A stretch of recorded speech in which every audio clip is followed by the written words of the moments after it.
বিগত আমলে আপনি কোনো জুলুম অবিচারের শিকার হয়েছেন কিনা এই বিষয়ে আপনার অভিজ্ঞতা জানতে চাই। দেখুন, অভিজ্ঞতা আমাদের সবারই কম বেশি তিক্ত অভিজ্ঞতা আছে। একটা সমাজ যখন করাপ্টেড হয়ে যায় তখন সমাজের কেউই ভালো থাকে না। এই নারায়ণগঞ্জের এসপির অফিসে আমাকে নিয়ে এমন অকথ্য ভাষায় গালিগালাজ করা হয়েছে, বেশি দিন আগের কথা। এবং এই সিদ্ধিরগঞ্জ থানার ওসি ছিলেন, আমি নাম আর বললাম না, ওসি সাহেব তিনি ভালো মানুষ ছিলেন, আমার পক্ষে ছিলেন। আমি একটা মাসআলা দেওয়ার কারণে সেখানে আমাকে ডেকে নিয়ে অকথ্য গালিগালাজ, আর ওসিরে বলতেছে যে থানায় নিয়ে প্লাস দিয়া হাত পায়ের নখটে দিবা, আমার সামনে বসায় দেয়। বুঝতে পেরেছেন? খুব গর্ব করে তিনি অমুক ছাত্র রাজনীতি করতেন, গর্ব করে বলতেছেন আমি ছাত্রলীগের রাজনীতি করতাম। এই নারায়ণগঞ্জের এসপি, এই বর্তমান এসপির কথা বলছি না, এর আগে যিনি ছিল। তো এটা আমাকে বসায় নিয়ে থ্রেট দেওয়া। মাসআলা, আমি ওনাকে বললাম মাসআলা, আমার মাসআলা বলার ক্ষেত্রে কথা বলার অধিকার থাকবে আলেমদের। আপনি পুলিশ হিসেবে আপনি তো বলতে পারেন না মাসআলা আমি কোনটা বলবো কোনটা বলবো না, কোনটা সঠিক কোনটা বেঠিক, এটা তো আপনার বলার বিষয় না, তো আলেমরা বলতে পারে। উনি খেপে গেলেন এবং সবার সামনে যাচ্ছে তা আচরণ করলেন। কত শত অভিজ্ঞতা আছে, এগুলো তো আমি সব কিছু বলার সুযোগ পাই না, আর বিশেষ করে বলতেই তো পারি না। কারণ কোনো স্ট্যাটাস আমরা লিখেছি, সেখানে দেখা গেছে যে 5টা এজেন্সি থেকে ফোন চলে আসছে, হ্যাঁ আপনি এটা কেন লিখলেন, ওইটা কেন লিখলেন, চাপাচাপি শুরু হয়ে গেছে। আমাদের ফাউন্ডেশনের সমস্ত হিসাব নিকাশ পুঙ্খানুপুঙ্খভাবে রাখার পর সেটা আবার আমরা ভালো অডিট ফার্মের মাধ্যমে অডিট করে একেবারে এমনভাবে রাখি যে তিল তিল করে আমরা হিসাব ফেসবুকে পর্যন্ত দিয়ে দিই, কোনটা কত দিয়ে কিনি সেটা পর্যন্ত আমরা দিয়ে দিই। এত কিছুর পরও দেখা গেল যে আমাদেরকে বিভিন্নভাবে নাজেহাল করার চেষ্টা করা হতো কোনো লোক। আলহামদুলিল্লাহ এর মধ্যেও প্রশাসনের উপরস্থ কিছু কিছু মানুষ পরেশান করলেও নিচু পর্যায়ের বা মাঝারি বা কোনো উপরস্থ কর্মকর্তাদের সহযোগিতাও ছিল। তাদের সহায়তা না থাকলে এতদূর আমরা আসতে পারতাম না। কিন্তু একটা বড় অংশ আমাদেরকে দৌড়ের উপর রাখতো। ইস্তেসকার নামাজের ঘোষণা দিছি, আমার বাসার নিচে দেখি যে বিভিন্ন গোয়েন্দা সংস্থার গাড়ি বোঝাই করা, মানসিকভাবে পেরেশানি। বাবা ইস্তেসকার নামাজ পড়বো, একটা নিরীহ একটা ইবাদত, আল্লাহর কাছে দোয়া করবো দেশের ভালোর জন্য। সেখানে দেখা গেল যে আমি বাসার থেকে বের হইতে না হইতে দেখি যে একেবারে চারপাশে ঘিরে ধরছে, সোজা কথা মানসিক চাপ যেটাকে বলে সেটা দিয়ে রাখা। কত কাহিনী এবং কত ঘটনা যে ঘটেছে সেটাতে বলা হয়।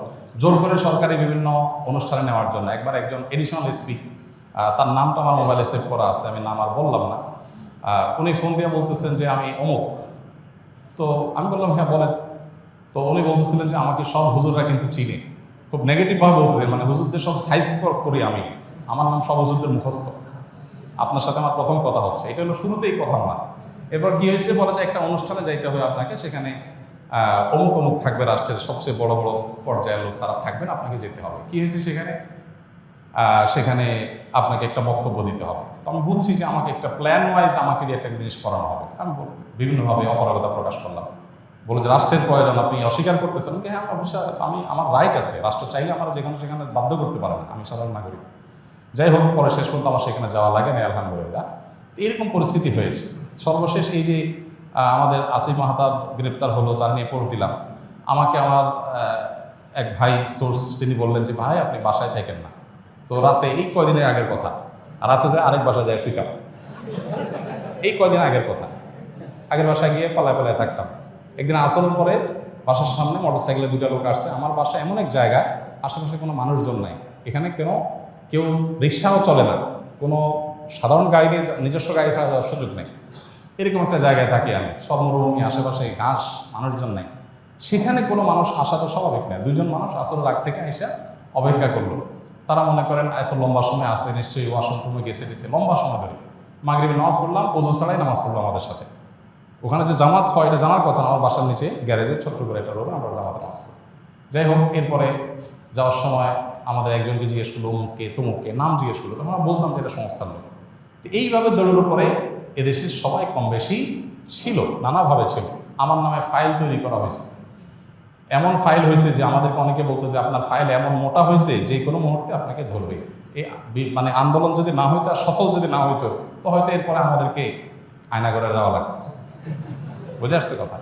তো এরকম একটা পরিস্থিতি এই দেশে তৈরি হয়েছে যে আসলে আমরা কেউ যে খুব ভালো ছিলাম বা ভালো থাকতে পারি সে সুযোগ কারণই নাই। এরপরও আমরা আসলে সংগ্রাম করে চেষ্টা করে যতটুকু সম্ভব চেষ্টা করেছি অস্তিত্বটা টিকে রাখার জন্য, তার জন্য যে কত মূল্য দিতে হয়েছে, কত থ্রেট, এগুলো হজম করতে হয়েছে, সকাল বিকাল পালায় বেড়াইতে হয়েছে, হ্যাঁ, বিভিন্নভাবে টোপ দেওয়া হতো যে সরকারি এই সুবিধা নেন, ওই সুবিধা নেন। আলহামদুলিল্লাহ কখনো সেই সুবিধাগুলো আমরা গ্রহণ করি নাই, এবং এ ব্যাপারে আল্লাহ তালা আমাদেরকে গাইড করেছেন। এবং দোয়া করি আল্লাহ তালা আমাদের প্রিয় দেশটাকে এমন নিরাপদ করে দেয়, কেউ কাউকে ভয় করে চলতে হবে না। আল্লাহ যেন সেরকম নিরাপদ করে দেন, এবং আমরা সবসময় আল্লাহর কাছে দোয়া করি আল্লাহ তালা যেন এরকম। আমি এর পাশাপাশি প্রশাসনের কিছু ভাইদের কথা বলবো যে আলহামদুলিল্লাহ খারাপের মধ্যেও কিছু ভালো মানুষ বিভিন্ন পর্যায়ে আছেন যারা টুকটাক সহযোগিতা করেছেন, তবে বেশিরভাগ ক্ষেত্রেই আমরা এ ধরনের নাজেহালের শিকার হয়েছি। আল্লাহ আমাদেরকে নিরাপদ একটি দেশ, নিরাপদ একটা ভূমি পাওয়ার তৌফিক দান করুন। আমাদের সমস্ত কষ্টগুলোকে আল্লাহ তাআলা দূর করে দিন।